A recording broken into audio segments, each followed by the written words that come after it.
Eh bien, je suis vraiment content d'être de retour avec vous. Et puis, salutations à ceux qui nous écoutent. Mon nom est Normand Joseph, pour ceux qui viennent de se joindre à nous. Je suis un des pasteurs ici. Moi, j'aimerais commencer ce matin. J'ai une grande question pour vous autres. Croyez-vous au miracle? Oui, vous croyez au miracle? Non, il y a peut-être des doutes. Il y a peut-être des doutes dans l'Assemblée. Bien, ce matin, tu vas voir un miracle de tes propres yeux.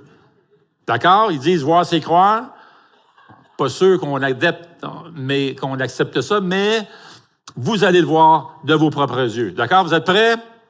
D'accord, je vais vous faire ça, là. Vous allez voir, là. Alors, j'ai besoin d'aide. 1, 2, 3, ensemble, vous travaillez très fort. 1, ensemble, là. 1, 2, 3.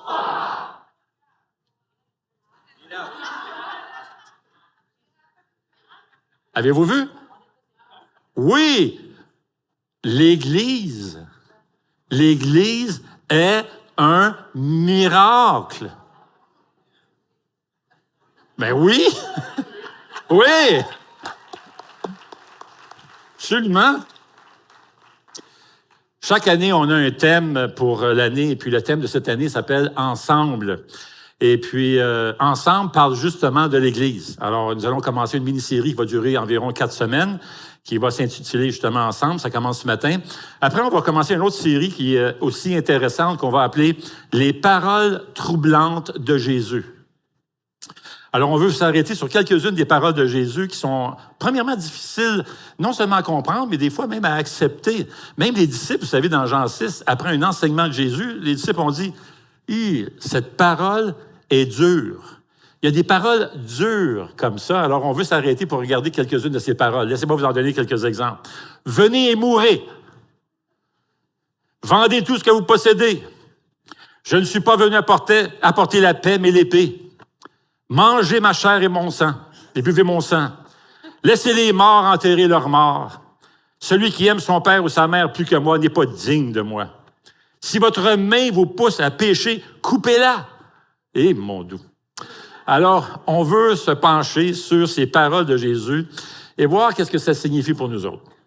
Mais pour commencer cette nouvelle saison qui débute en ce septembre, ce beau mois de septembre, on veut chercher à comprendre c'est quoi l'Église. Et c'est important parce qu'on veut vraiment comprendre cette communauté telle que le Seigneur le désire.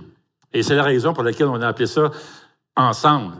Car l'Église, c'est la communauté créée par Dieu. On est l'Église. Nous sommes l'Église.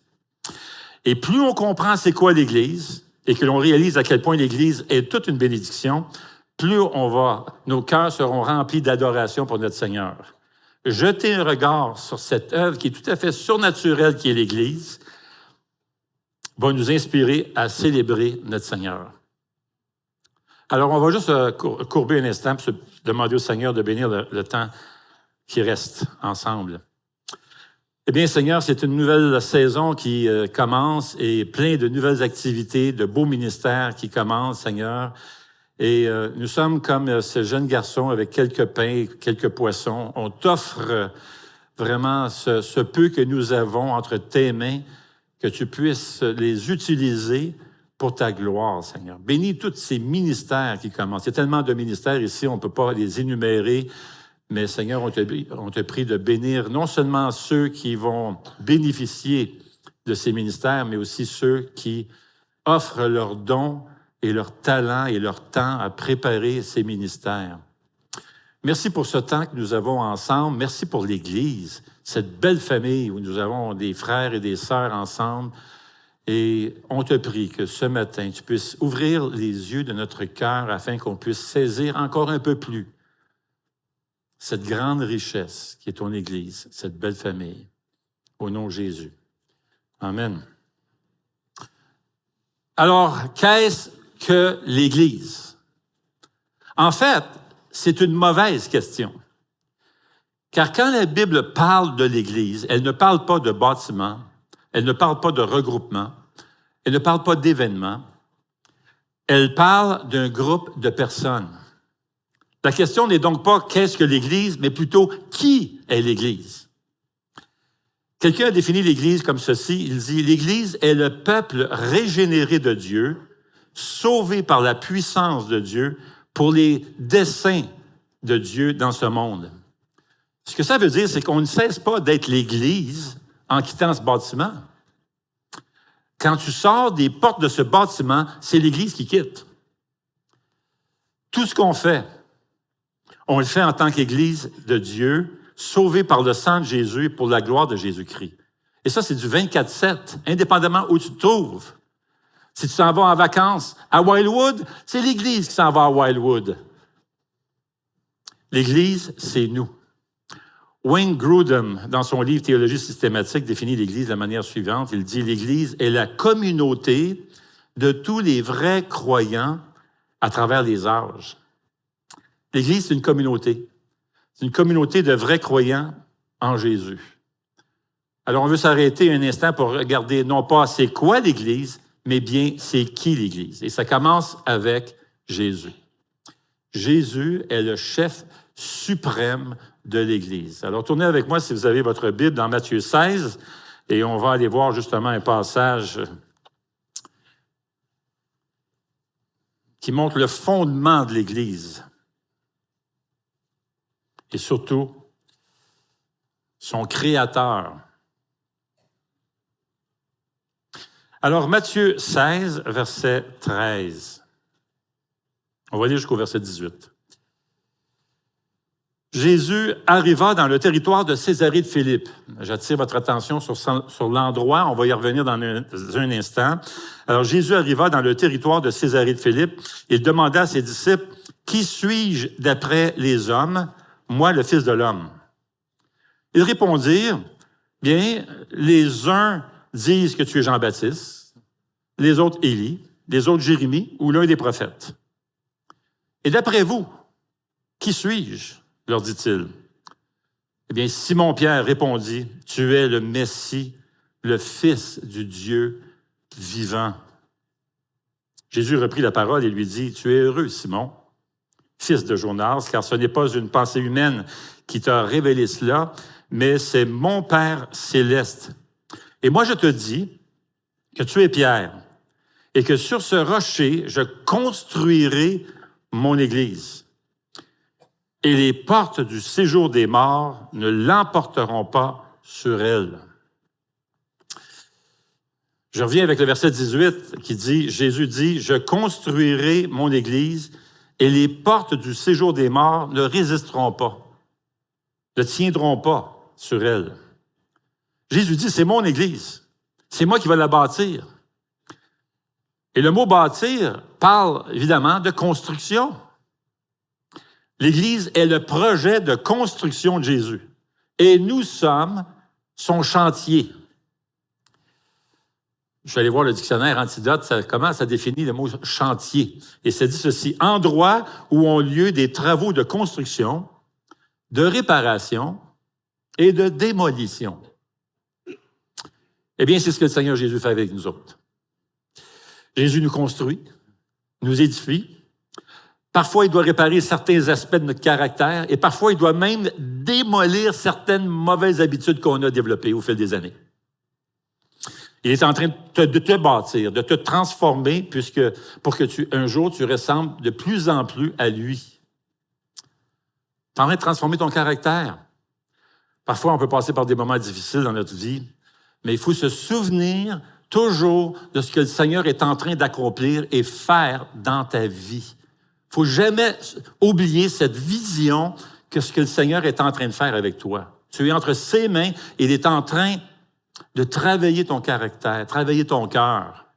Vous avez probablement déjà entendu cette histoire du gars qui arrive sur un chantier de construction, puis il y avait des maçons qui étaient là. Donc, ça va voir le premier maçon, puis il lui dit « Qu'est-ce que tu es en train de faire? » Le gars lui dit tout de suite « Mais tu ne vois pas, je suis en train de tailler une pierre. » Alors, il s'en va un petit peu plus loin, il voit un deuxième maçon, puis il lui demande « Qu'est-ce que tu es en train de faire? » Le gars, il répond « Je suis en train de construire un mur. » Ah, OK. Alors, il continue sa marche, il va voir le troisième maçon, et il lui dit « Qu'est-ce que tu fais? » Ben, il dit « Je suis en train de construire une cathédrale. » 3 maçons, mais une vision tout à fait différente.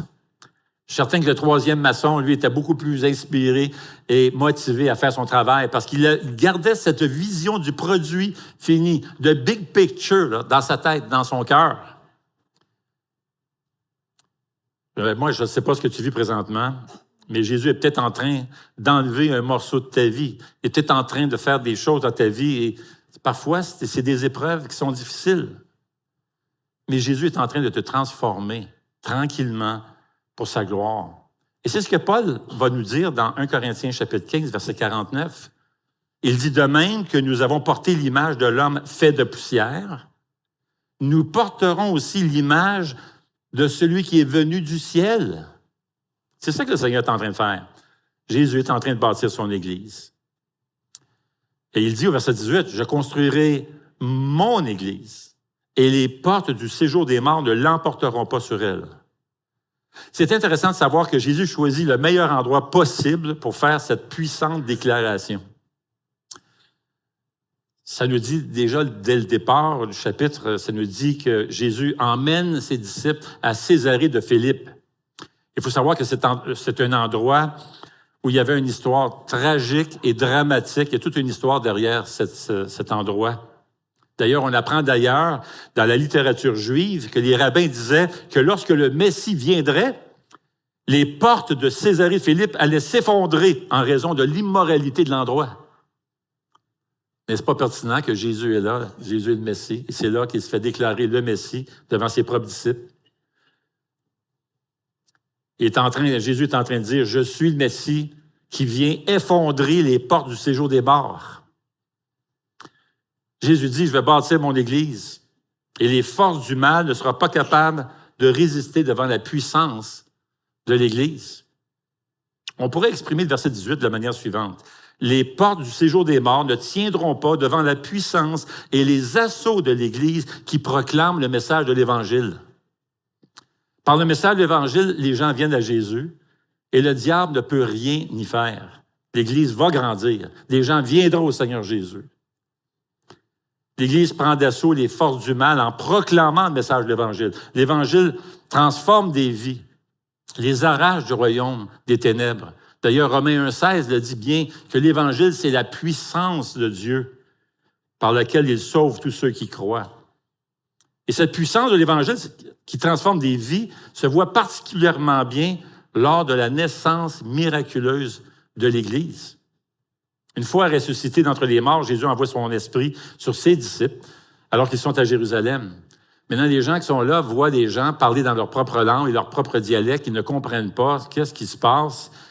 Et là, Pierre va se lever et les gens entendent parler dans leur propre dialecte des merveilles de Dieu. Il y a plusieurs dialectes, plusieurs personnes, plusieurs nations qui sont présentes à Jérusalem à cette occasion. Et Pierre va se lever et explique ce qui se passe et il annonce le message de l'Évangile.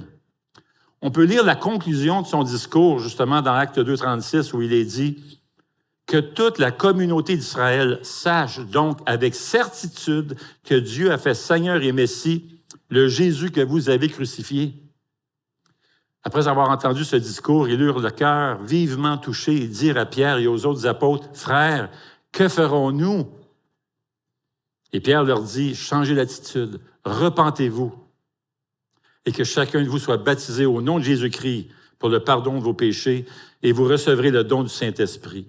En effet, la promesse est pour vous, pour vos enfants, pour tous ceux qui sont au loin, et en aussi grand nombre que le Seigneur notre Dieu les appellera. » Et verset 41 ajoute ceci, « Ceux qui acceptèrent sa parole furent donc baptisés en ce jour-là, et le nombre de disciples augmenta d'environ 3000 personnes. » Ah, imagine, là.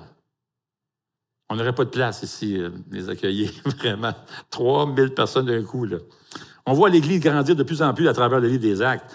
On peut lire au chapitre 6, verset 7, « La parole de Dieu se propageait de plus en plus. Le nombre de disciples augmentait beaucoup à Jérusalem. Il y a une grande foule même de prêtres, les chefs religieux, obéissaient à la foi, se convertissaient à Jésus. » Un peu plus loin, d'ailleurs, au chapitre 9, nous lisons 31, verset 31, « L'Église était en paix dans toute la Judée, la Galilée et la Samarie. Elle s'édifiait, marchait dans la crainte du Seigneur et grandissait grâce à l'aide du Saint-Esprit. » Et ça continue encore aujourd'hui. D'ailleurs, les sociologues estiment que déjà dans les premiers siècles de l'Église primitive, lorsque c'est né, juste déjà dans les premiers siècles, des millions de personnes sont venues au Seigneur Jésus. Et ça continue encore aujourd'hui. Et il faut pas oublier qu'à cette époque-là, il n'y avait pas de TV, pas de Facebook, pas rien, là. Le message propageait à une vitesse incroyable. Comment c'est possible? Mais parce que c'est Jésus qui bâtit son Église. Et il continue de bâtir son Église. Il y a un passage qui est vraiment intéressant dans la lettre aux Éphésiens, où Paul va écrire dans Éphésiens qui se trouve justement dans la ville d'Éphèse, en Asie mineure. Et chapitre 2, verset 17, Paul va dire quelque chose de vraiment intéressant, étrange même. Il dit, Jésus est venu annoncer la paix à vous à Éphèse, qui étiez loin et à ceux qui étaient près. Paul s'adresse aux chrétiens d'Éphèse qui se trouvent en Asie mineure. Il dit, Jésus est venu vous annoncer la paix à vous qui demeurez en Asie mineure. L'Asie mineure qui est aujourd'hui la Turquie. Mais pourtant, Jésus n'est jamais allé en Asie mineure. Alors, comment peut-il dire que Jésus est allé en Asie mineure leur parler de la paix alors qu'il n'est jamais allé? Tim Keller fait l'observation suivante, que j'ai trouvé vraiment intéressant. Il dit, voici ce qu'il dit. Il dit, ce qu'il veut dire, c'est que quand un chrétien, un enfant de Dieu, est allé leur annoncer l'évangile de paix, en fait, c'est Jésus qui est allé leur annoncer l'évangile. Hey, c'est fort, ça. Jésus annonce l'évangile à travers son Église.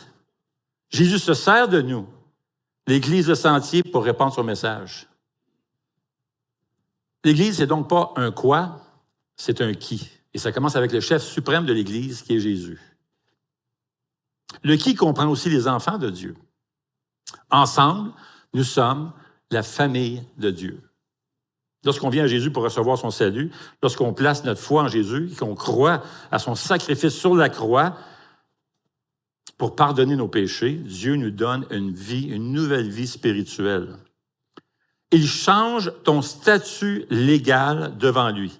Il nous adopte. Il fait de nous des membres de sa famille. D'ailleurs, l'apôtre Jean va parler de l'adoption en Jésus déjà au début de son évangile. Et l'adoption est une doctrine très importante dans les Écritures. Je vous invite même à vous arrêter pour aller plus loin dans cette étude sur la doctrine de l'adoption. C'est tellement riche. Ça parle de notre nouvelle identité en Jésus. Et Jean 1,12 va dire ceci, « Mais à tous ceux qui l'ont accepté, à ceux qui croient en son nom, elle a donné le droit de devenir un enfant de Dieu. » Paul aussi parle de l'adoption de ceux qui viennent à Jésus. Dans Galates 4,4, il dit ceci, « Mais lorsque le moment est vraiment venu, Dieu a envoyé son Fils, né d'une femme, né sous la loi, pour racheter ceux qui étaient sous la loi, afin que nous recevions le statut d'enfants adoptifs. Et parce que vous êtes ses fils, Dieu a envoyé dans votre cœur l'esprit de son Fils qui crie « Abba, Père ». C'est le cri d'un bébé, ça. « Papa ». Ainsi, tu n'es plus esclave, mais fils, et si tu es fils, tu es aussi héritier de Dieu par Christ. Tu es un héritier. Dieu a envoyé son Fils dans le monde pour racheter le monde. Et quel a été le résultat? On a reçu les pleins droits des fils. Il faut savoir que dans le monde gréco-romain, il existait une transaction légale. Tu pouvais adopter un adulte. Si tu étais âgé, par exemple, tu n'avais pas d'enfant, tu étais riche, tu n'avais pas d'héritier, tu pouvais adopter un fils adulte. Maintenant, on pourrait le faire aujourd'hui, mais c'est plutôt rare. Par exemple, si le fondateur d'Amazon, Jeff Bezos, n'avait pas d'enfant, puis il venait me voir, milliardaire, puis il disait « Normand, je suis vraiment mal pris, je ne sais pas quoi faire avec mon argent, je n'ai pas d'enfant. Accepterais-tu d'être mon fils? Je t'adopterais. Tu deviendrais mon héritier. » Ben, je dirais, je peux faire ça, c'est correct. Mais à l'époque, ça se faisait. C'est rare aujourd'hui, mais à l'époque, ça se faisait. Lorsqu'une personne riche, qui n'avait pas d'enfant, prenait de l'âge, cette personne pouvait adopter un fils adulte. Adopter, dans le fond, un héritier. Alors, lorsque les papiers légaux étaient remplis, le statut changeait en 1 seconde. Et cette personne était désormais un héritier. Maintenant, Francis Lial s'est vraiment arrêté toute cette question des coutumes de l'époque, de l'adoption et tout ça. Il a écrit un livre qui s'intitule « Slaves, Citizens, Sons ». C'est vraiment intéressant ce qu'il explique. Il explique que dans les adoptions romaines de l'époque, l'adopté sort de son état antérieur et il est placé dans une nouvelle relation de fils avec son nouveau père. Toutes ces anciennes dettes, parce qu'on parle d'un fils qui est adulte, là, d'accord? Toutes ces anciennes dettes ont été instantanément annulées et en fait, l'adopté commence une nouvelle vie en tant que membre de sa nouvelle famille. Il y avait donc un côté négatif et positif. En fait, tout est positif dans cette histoire. Néanmoins, on va parler comme ça. Négatif dans le sens qu'on va enlever. Négatif dans le sens où on enlève toutes les dettes de la vie passée du nouveau fils adopté, comme celui qui vient au Seigneur Jésus. Sa dette, ses péchés sont enlevés, sa culpabilité est enlevée, mais il y a aussi un élément positif, un ajout. Alors, on soustrait, on enlève les dettes passées, et voilà qu'on ajoute un nouveau statut de fils. Et qui dit fils, dit héritier. On reçoit non seulement le pardon, mais on est adopté. On a maintenant un statut juridique. Nous sommes des enfants de Dieu légalement adoptés grâce à Jésus. Je suis donc maintenant accepté de Dieu, adopté. Je suis en sécurité. Ma relation avec Dieu, elle est garantie. Maintenant, tantôt, le verset disait que Dieu a envoyé son Fils dans le monde. Et là, au verset 6, il est dit que Dieu envoie son Esprit Saint dans notre cœur. Il dit, parce que vous êtes fils, Dieu a envoyé dans votre cœur l'Esprit de son Fils qui crie « Abba, Père ». Pensez-y, ce verset-là est pas mal puissant, là. Le Saint-Esprit qui habite en nous crie. Il crie. Le mot dans l'original, c'est un mot très fort. Tout d'abord, il s'agit d'une passion et d'un sentiment profond. On parle de quelque chose qui est très, très solide, très fort, très profond ici. Le Saint-Esprit fait cette œuvre en nous. Il confirme, il nous rassure que nous sommes les enfants de Dieu. C'est l'Esprit qui développe cette intimité, ce sentiment d'être proche et cette relation intime qu'on ressent avec Dieu. L'œuvre de l'Esprit est aussi de nous emmener à prier. Il nous pousse, il nous incite à faire appel à Dieu. Un frère me racontait l'autre jour qu'il passe à travers des moments très difficiles et ce qu'il fait, lui et son épouse, et ce qu'il fait, c'est que le soir, il s'en va dans un parc pour prier. Mais ça vient d'où, ça? C'est le Saint-Esprit qui fait ça, qui donne cet appel, ce cri du cœur de pouvoir s'approcher de Dieu. On a donc cette assurance de pouvoir nous approcher de Dieu. Maintenant, le mot « Abba » était le cri d'un bébé. Et quand un bébé crie, là, est-ce que le bébé doute qu'un moment où papa va venir me chercher? Puis soyons honnêtes, quand un bébé crie, là, c'est comme si Dieu les a doués d'une voix de soprano. Ça crie, mon ami, c'est comme un octave, comme pas... Ils n'ont peut-être pas encore inventé. Je pense que c'est même pas soprano. Il y a quelque chose plus haut à quelque part. Ça vient te chercher, tu n'as pas le choix, tu vas aller chercher. Mais est-ce que l'enfant va se poser la question, je me demande si maman ou papa va venir me chercher. Il ne s'en pose pas de question. Il crie. Tu vois? Tu vas aller le chercher. Le bébé lève simplement ses mains. Il ne se casse pas la tête pour savoir si tu l'aimes. Il s'attend que tu viennes le prendre. Et c'est ce que l'Esprit est en train de nous montrer ici à propos de Dieu. Il faut s'arrêter à ça. C'est fort, là, ce qui est dit ici. C'est très fort. C'est ça que l'Esprit est en train de nous montrer ici par cette parole. Le Saint-Esprit te dit, ne doute pas de son amour pour toi. Quel amour! Pensez-y, Dieu s'est même arrangé pour que tu lui fasses plus confiance en plaçant son esprit dans ton cœur qui te chuchote constamment, vas-y, vas-y. Tu peux lui faire confiance. Tu peux prier. Vas-y, comme le bébé fait confiance à ses parents. Est-ce qu'on réalise le privilège des bénédictions qui découlent de notre relation avec le Père grâce à Jésus? En réfléchissant à tout ce que Dieu a fait pour nous, l'apôtre Jean s'exprime en disant dans 1 Jean 3, « Voyez quel amour! » On va revenir sur le mot « quel » ici, là. « Voyez quel amour le Père nous a témoigné pour que nous soyons appelés enfants de Dieu. Et nous le sommes. Et si le monde ne vous connaît pas, c'est qu'il ne l'a pas connu, lui. Bien-aimés, nous sommes maintenant enfants de Dieu, et ce que nous serons un jour n'a pas encore été révélé, mais nous savons que lorsque Christ paraîtra, nous serons semblables à lui parce que nous le verrons tel qu'il est. Jean, là, est tellement émerveillé par l'amour de Dieu qu'il va parler de l'amour de Dieu plus de 9 fois, juste dans ce chapitre-là, au chapitre 3. Et le chapitre 4, le chapitre suivant, plus de 27 fois. Jean est émerveillé par l'amour de Dieu. Et regardez ce qu'il dit au début. Il dit, verset 1, « Voyez quel amour le Père nous a témoigné. » Vous voyez cette expression-là, « Voyez quel amour ». Eh bien, le mot « quel » ici, c'est le même mot que les disciples ont employé lorsqu'ils parlaient des magnifiques pierres massives, extraordinaires du temple de Jérusalem. Vous vous souvenez dans Marc 13, 1, lorsque Jésus sortit du temple, un de ses disciples lui dit, « Maître, regarde, quelle pierre et quelle construction! »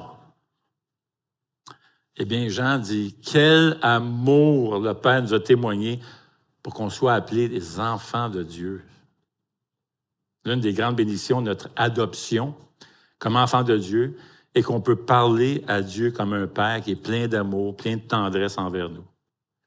Et cet amour pour nous, comme Père, signifie qu'il nous comprend. Il se soucie de nous, il veut prendre soin de nous.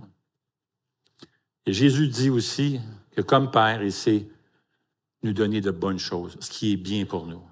Et il nous donne son Esprit Saint qui nous console, qui nous équipe aussi, nous donne la puissance aussi de mener une vie chrétienne. Et il nous a placés dans une belle famille. Sa famille, la famille de Dieu, où nous avons des frères et des sœurs en Jésus-Christ. J'inviterai les musiciens à s'approcher. Ensemble, nous avons une nouvelle famille, un nouveau statut, une nouvelle identité. Grâce au Fils de Dieu. Et c'est lui qu'on veut célébrer. On veut célébrer le Fils.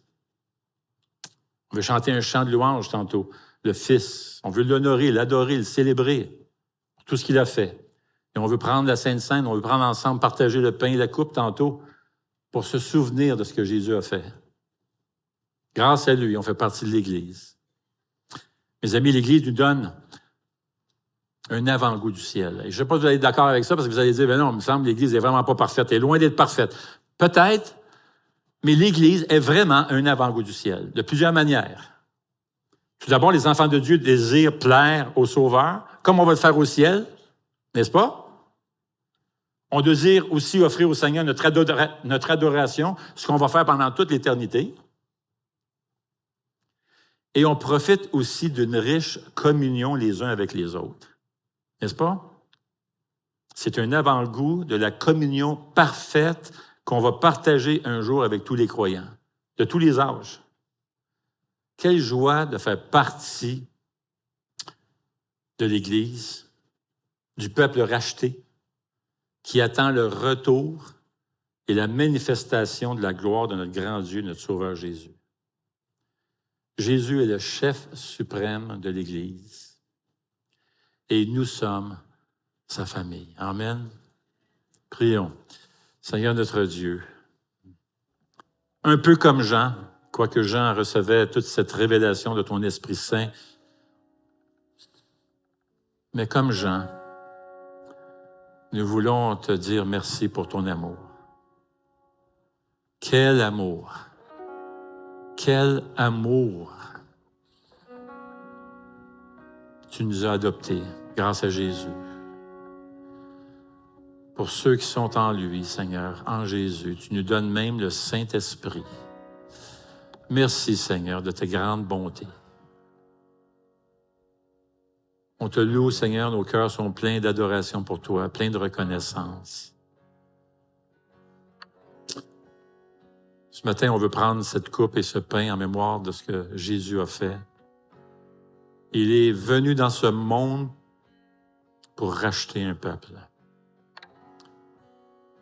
pour adopter des enfants, afin que nous puissions devenir des héritiers du ciel.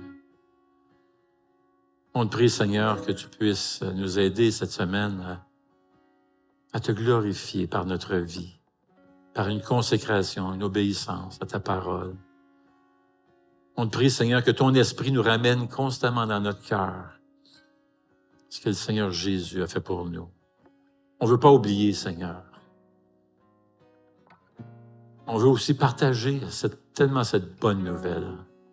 On est tellement triste de savoir que des gens autour de nous, parfois, te rejettent, te refusent, alors qu'ils seraient tellement riches spirituellement parlant. Comme Paul a dit dans Éphésiens 1, Dieu nous a bénis de toutes les richesses spirituelles. Merci, Seigneur. Au nom de Jésus. Amen.